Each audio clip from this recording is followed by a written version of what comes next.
Makita power tools. And Namco wants to remind you that the right seat with Chris Cluney was produced and directed by Chris Cluney and Frank Gurczak.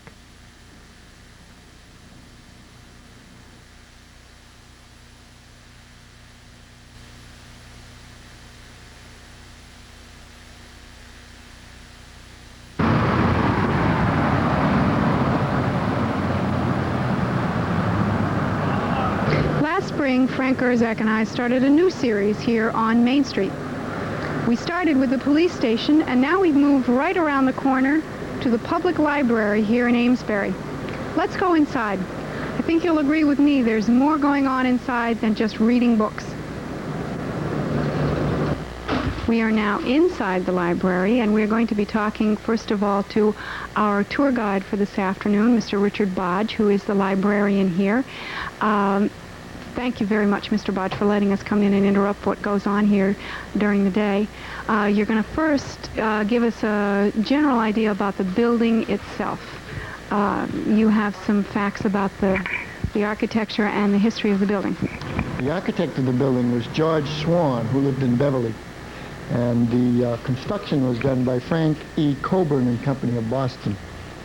It's a Romanesque style building, and many people have admired it greatly on the outside and on the inside. I think the woodwork here, many people who come into the lobby for the first time speak very well of the oak woodwork.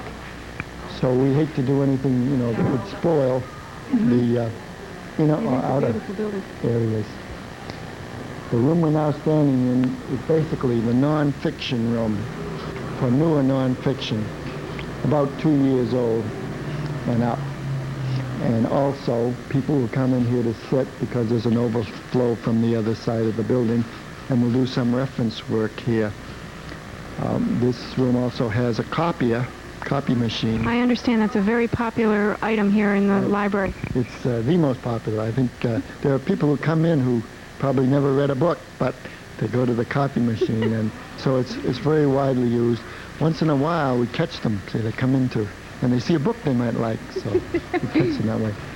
On the other side is the reference room, which is smaller than this, and when we put a new ramp for the handicap that's coming in through the window over there, we will have to do some adjusting, especially of the people and maybe some of the books. And that is a very small reference area, but we have a couple of thousand reference books in there. Then the other little room is used as what we call a fiction room.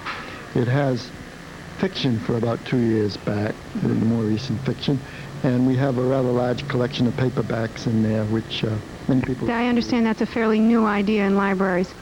Well, not really. I think the past 5 years or so, some libraries resisted paperbacks, the reason being that they do not hold up the way a hardcover book will.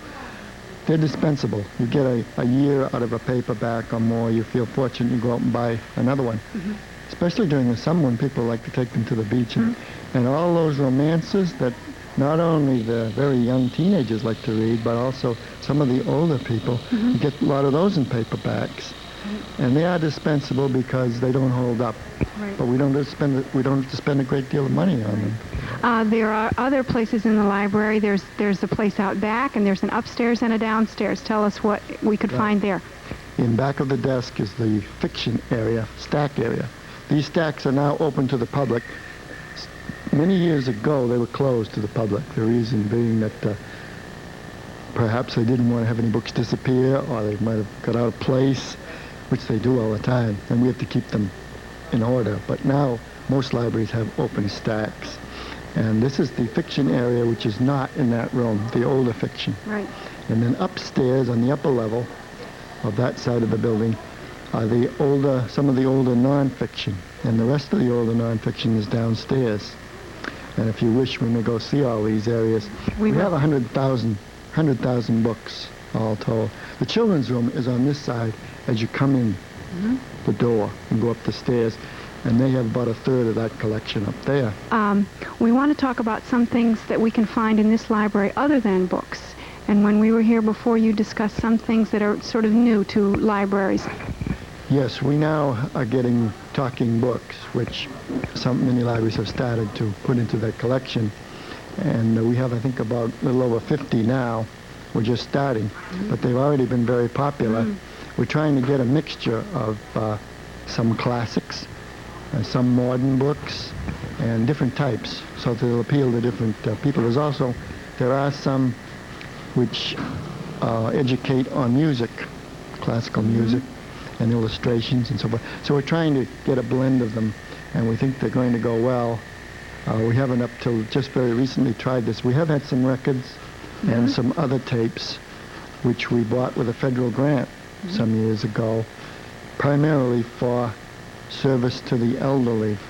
And we found that they like to take out some of the old radio programs and perhaps listen to them once again. And speaking of the elderly, you also have a section of books here for those visually handicapped. that's right, in the fiction room, so-called fiction room. We also have a very large collection, I think it's over 1,000 now, of large print books, which are not only for people who can't see well, but people who just find it easier to read a book that doesn't have such small print. I can And relate these to are that. taken out, delivered to the some of the nursing homes and some of the homes of shut-ins. Okay, we've talked about books and records and tapes, but I know there's some other services here that the library has. You spoke about the Museum of Fine Arts, which is a new thing, and also a program that starts up in the middle of the winter. Right. The Museum of Fine Arts Pass, we now have those available. There are 2 tickets, and 2 people may use 1 ticket at one time. It's a fairly reasonable, but when you get into the other museums like the Science Museum and the Children's Museum, they're much more expensive. So we're starting out with this, and perhaps later on we can try some of the others. It's going very well. They've been used greatly. We have to let them just take it for one day and then bring it back the next day.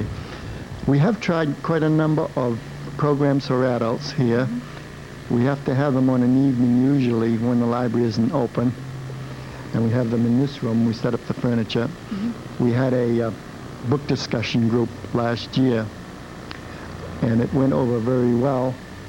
I think we had around 25, 30 people discussing the myths of marriage and certain books that were selected to read, and we had special scholars.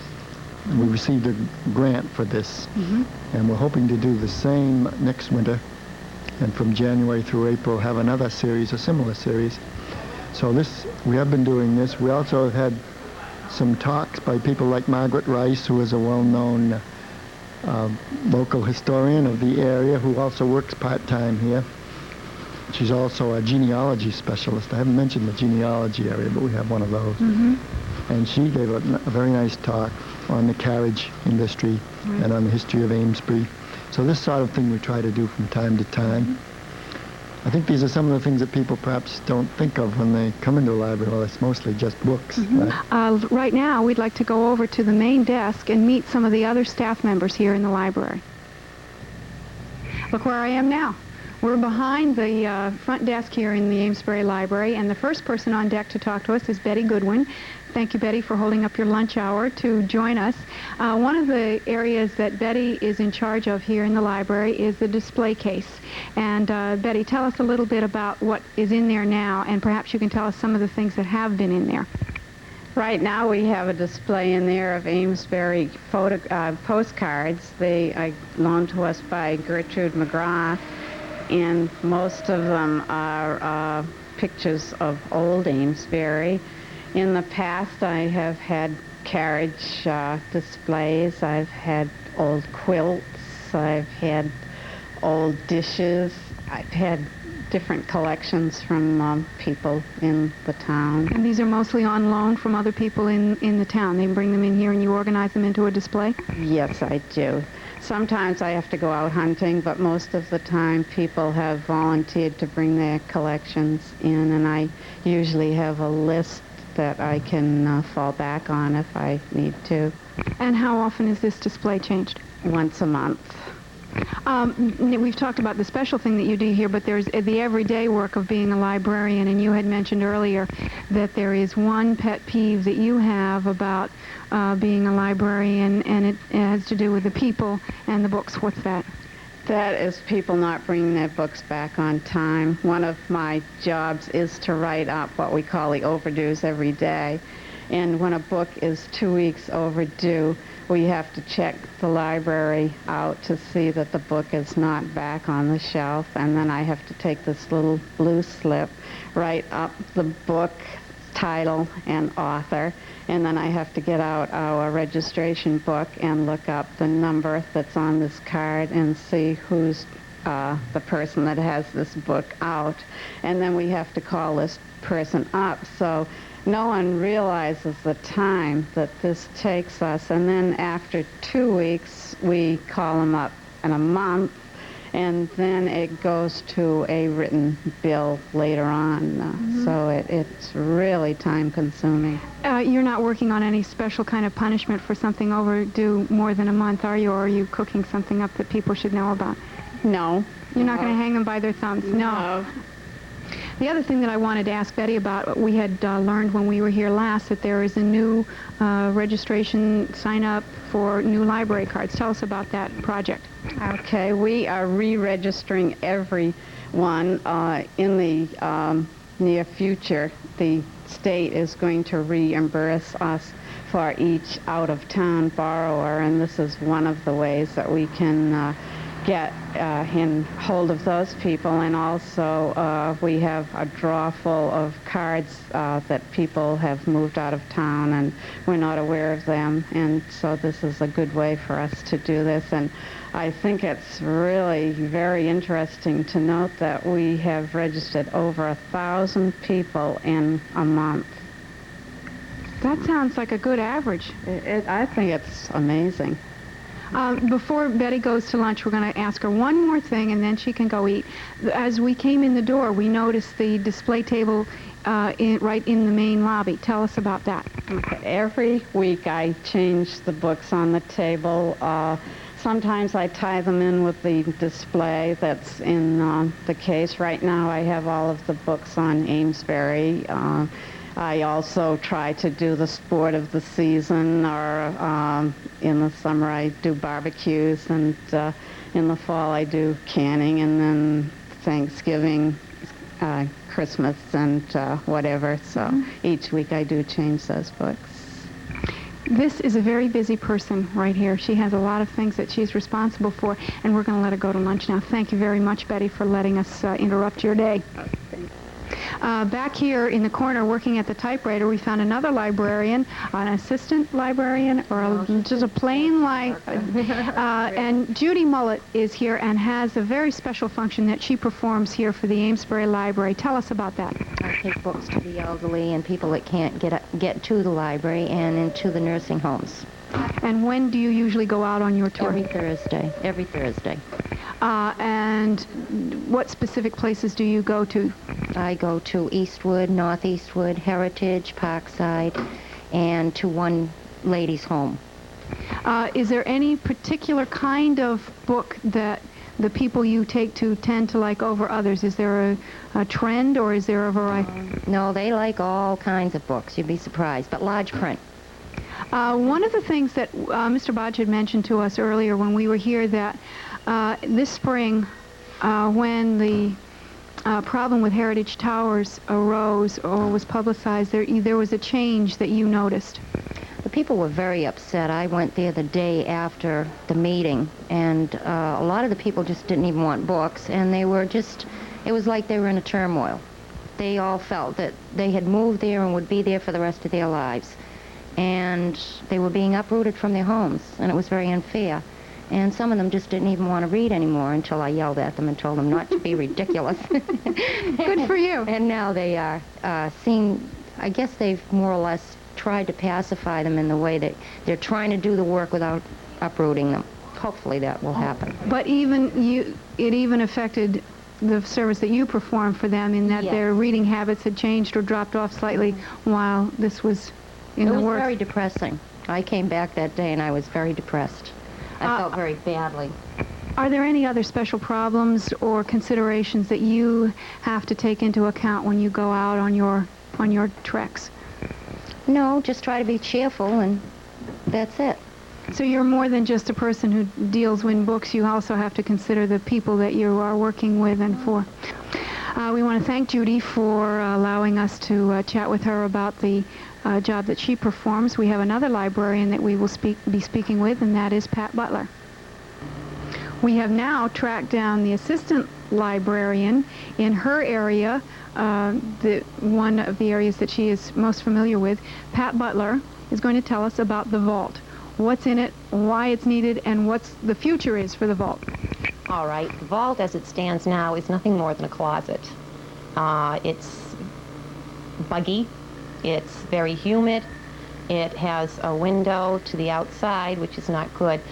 Contained in the vault is a lot of material that pertains to Amesbury and Amesbury history.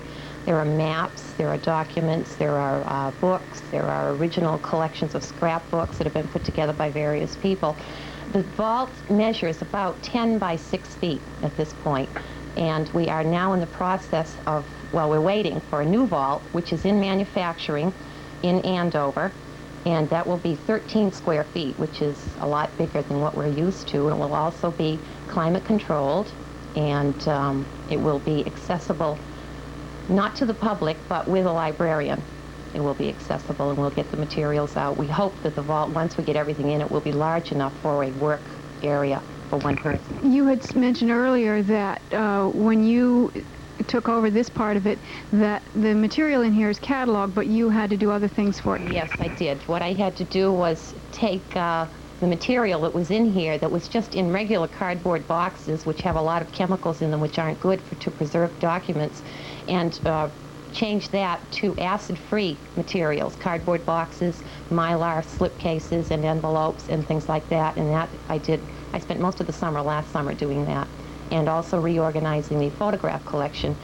Before I got to it, the photograph collection was just a jumble of pictures thrown into a very large cardboard box, and what I did was take each photograph out, try to ascertain what category it belonged in, all Amesbury pictures, of course, and put them into Mylar, clear Mylar, and then categorize them and put them back into a rather neater arrangement. It sounds like you've been working very hard on this. I've enjoyed it. I really have. And you must be looking forward to the new vault. And when is that expected to be here? That is in manufacture now, and we're hoping that they will start actually putting the vault in place in about 3 weeks. And that's going to be right here in the library, down in the basement also. Yes, it is.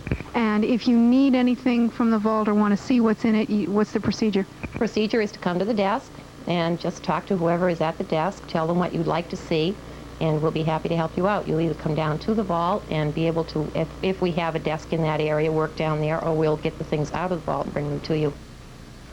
We are now looking at what used to be the newspaper reading room. This is in the lower level of the library, and the camera is probably panning onto a table, which is very unusual because it's slanted on both sides, and it has drawers that used to contain the newspapers, and people could come in and read at their leisure. Now the trustees meet here once a month, and the room has come to be known over the last few years as the trustees' room. However, originally it was the newspaper reading room in the library. Hi, Stephanie. How are you? We look good. How's your summer been? That's nice. We've enjoyed having you at Arts and Crafts. You make good stuff. You be able to come to a party if you have it?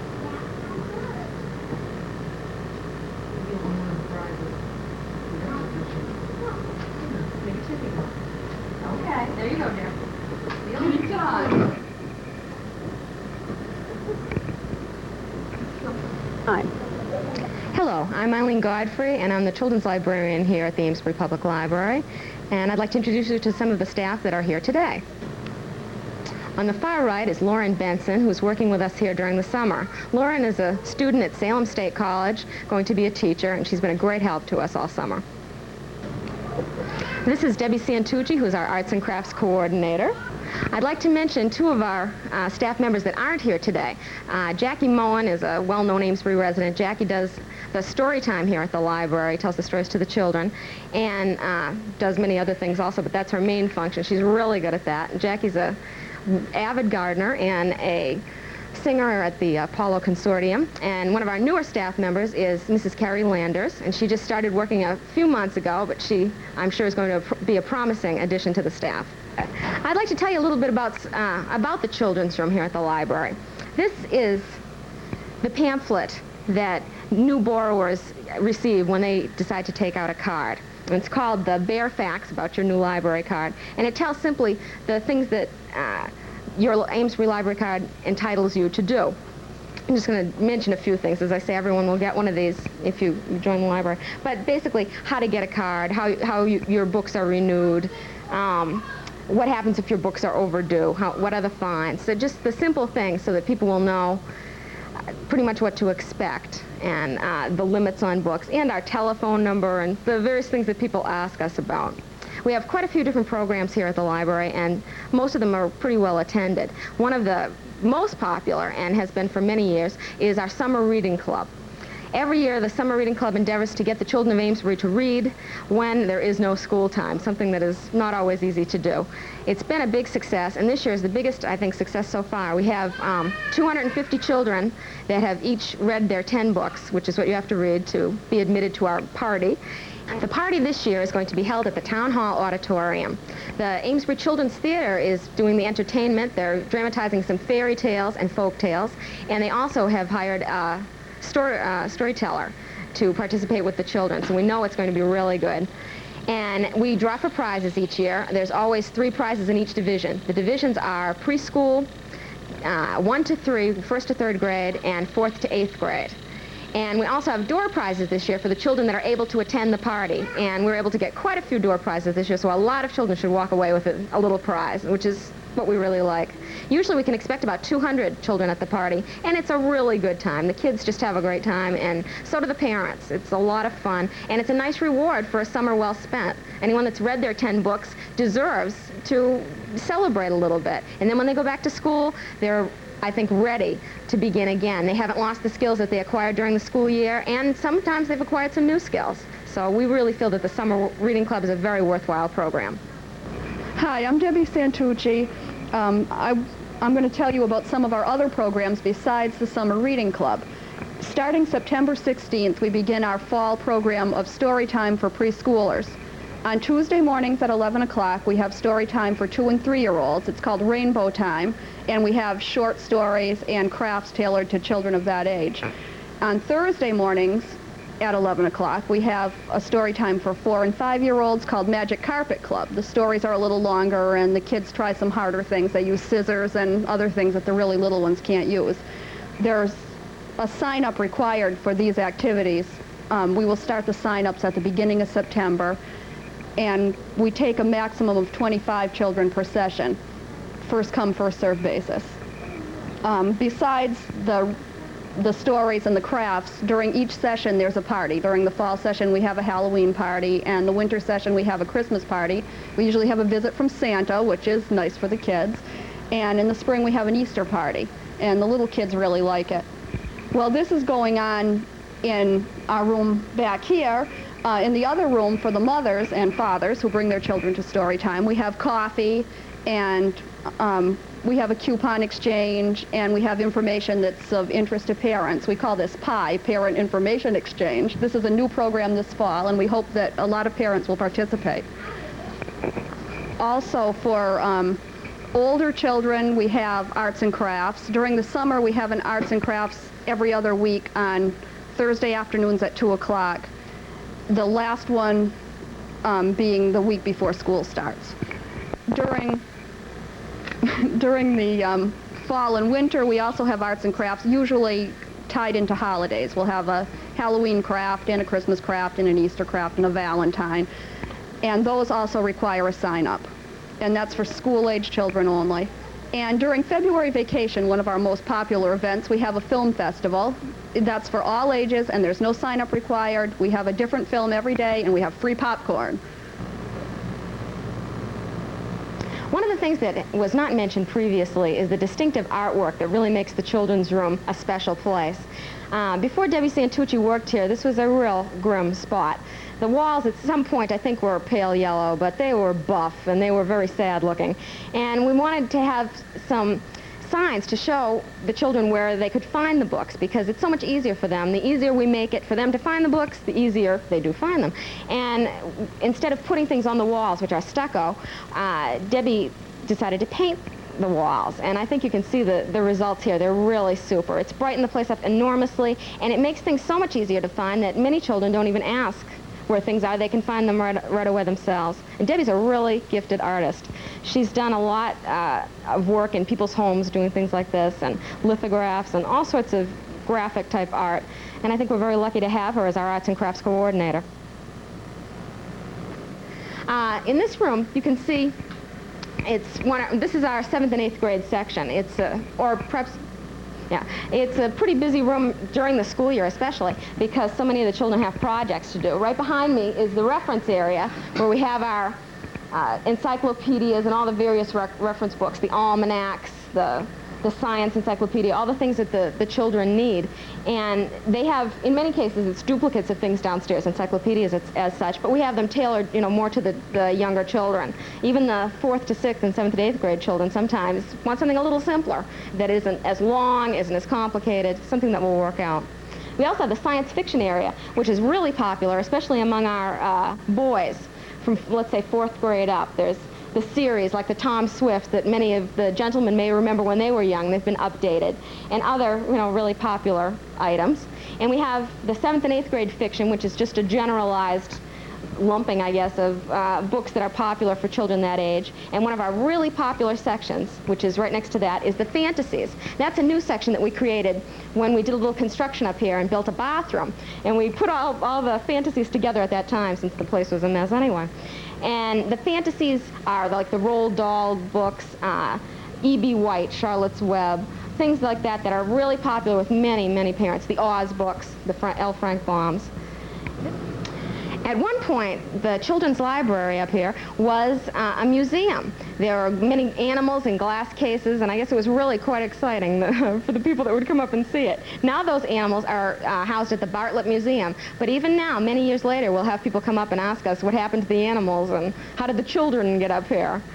One of our most frequently asked questions is, I guess, why is the children's room on this higher level? It's hard sometimes for mothers with babies or the small children, and really there is no answer to that. There's room up here, that's where the children's room is, but we hope someday to have an addition to the library. There are plans that have been drawn up, and there's space on the side lawn for an addition, but getting the necessary funds is another matter, and I hope that perhaps someday we will have that, because the plans are just beautiful, and it would bring more of the library on that street level, and up here would be workspace. Before we leave the children's library, there are two questions that I want to ask of the librarians. First of all, Debbie, there are parents that are afraid that TV and other visual media are affecting reading habits of their children. How would you answer their fears?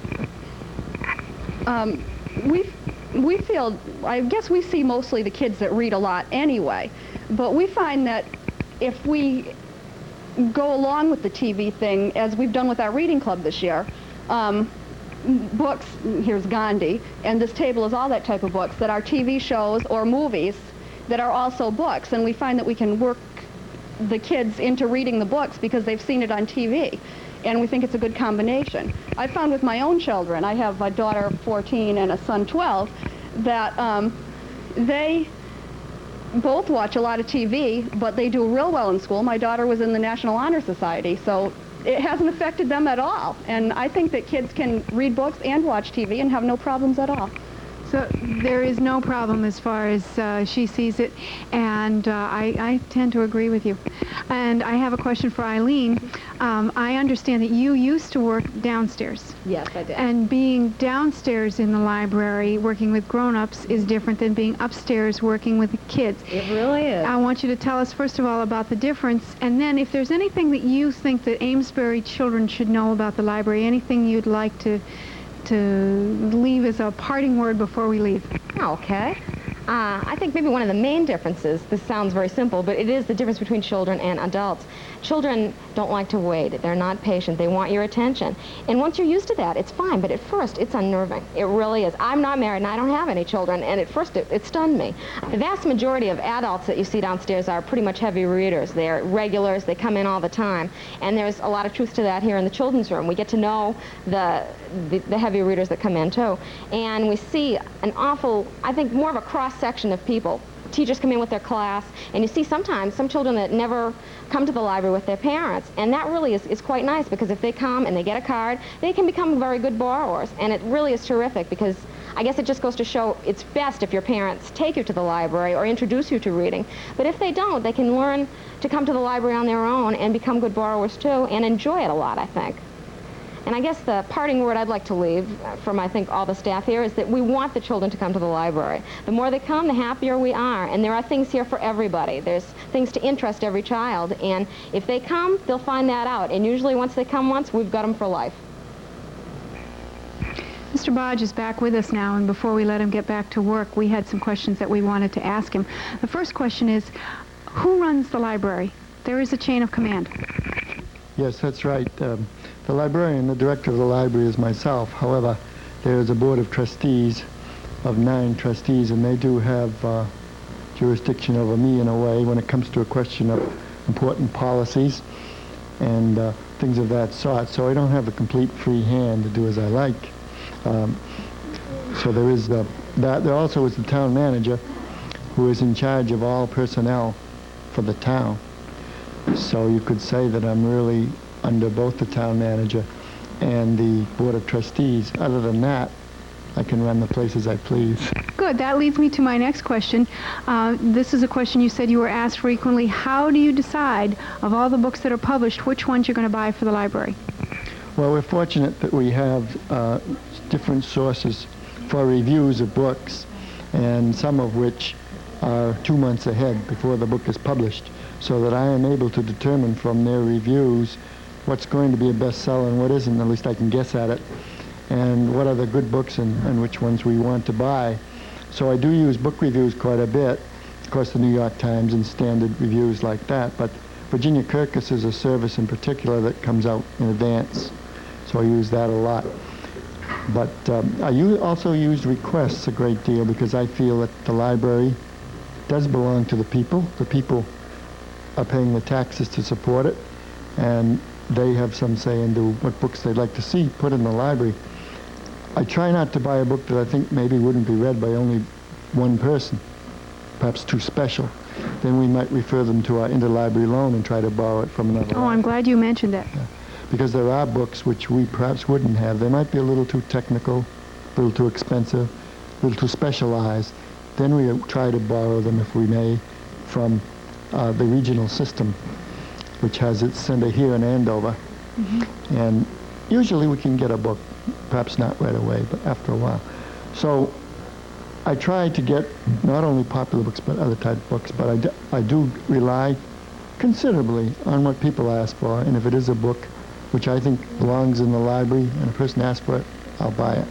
That goes right into the next question. Books that are asked for, books that are available. Before you, there was a policy about keeping some books out of circulation. Tell us about that.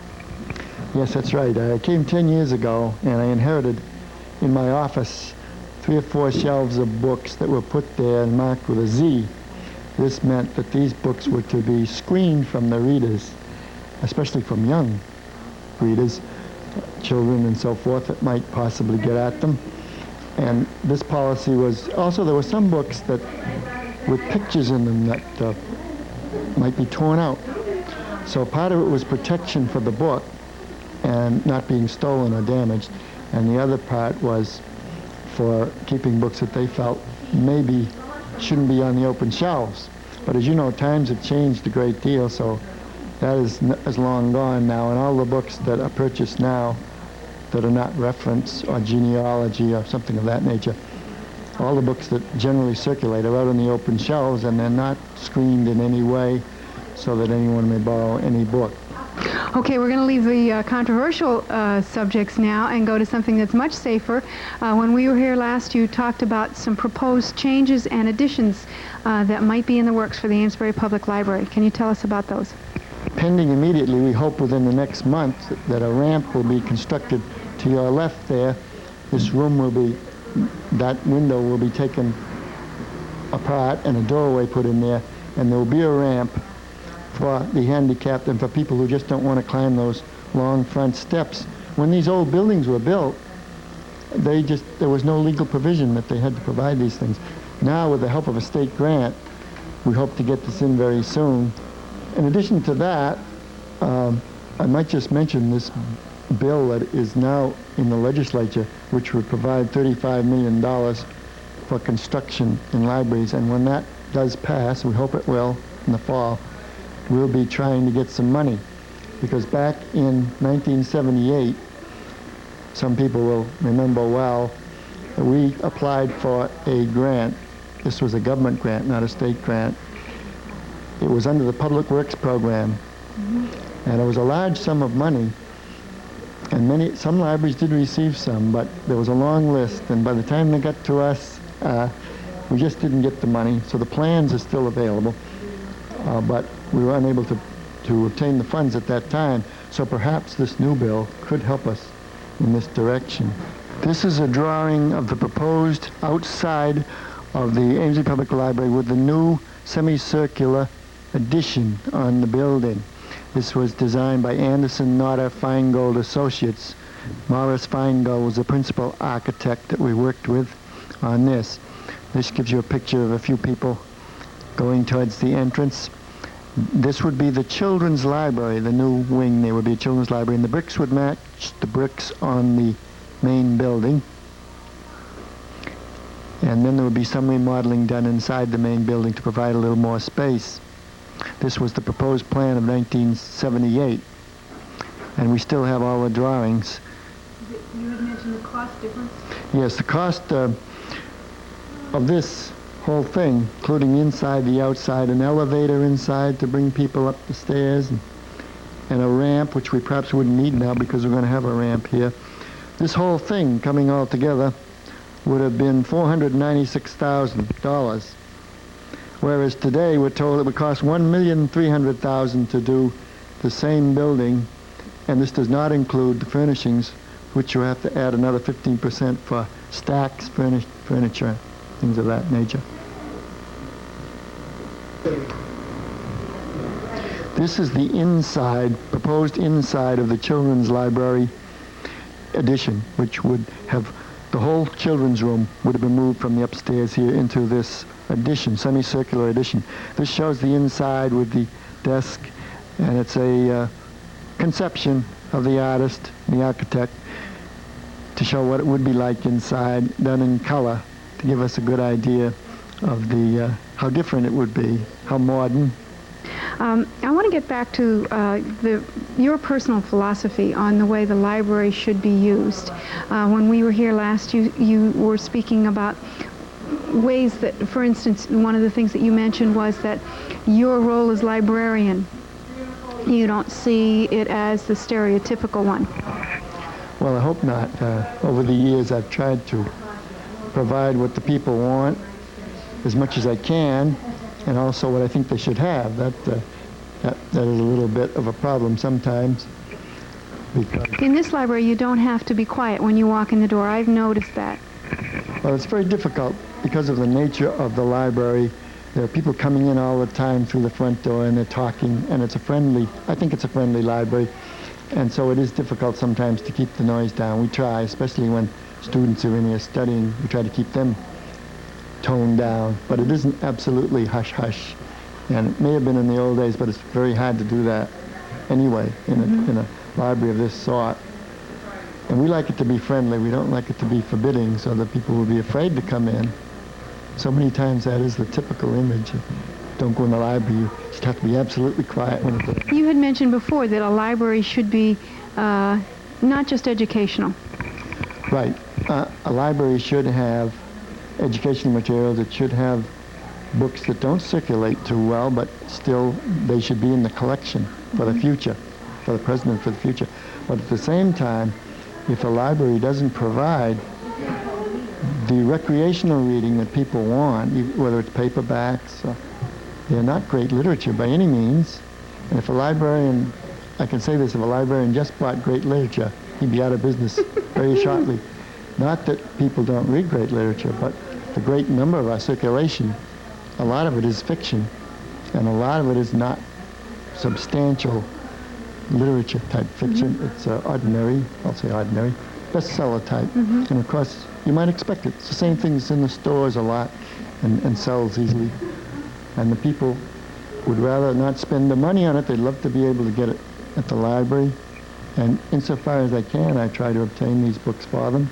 As I said, they pay the taxes. This is one way they can get to read these books without. But you know what a hardcover book costs today to buy? $15 just to get a novel. So if they can come in here and get it.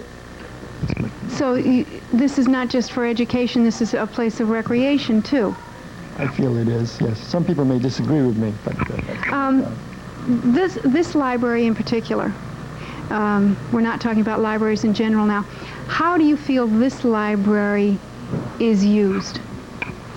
It's used very well because we have a circulation averaging around between 125,000 and 130,000 a year with a population of, what, I think it's about 14 now, 14,000. So it's a high per capita rate. I feel it could be used more, and we're all the time trying to promote business here. I might say business. We're trying to get more people to come into the library. I feel the children's library is used a great deal, and we just hope that the circulation will show that. I mean, that people, after all, it is their free public library, and they should use it. This is a brochure which I have right here, which was made up to try and show some of the things to the people who come in that are available in the library. We want to thank Mr. Bodge for allowing us to come into the library and see what is actually going on here and what is available to the residents of Amesbury. On behalf of Frank Gurczak, the person who is behind the camera, I want to thank you for joining us also, and we'll see you next time on Main Street.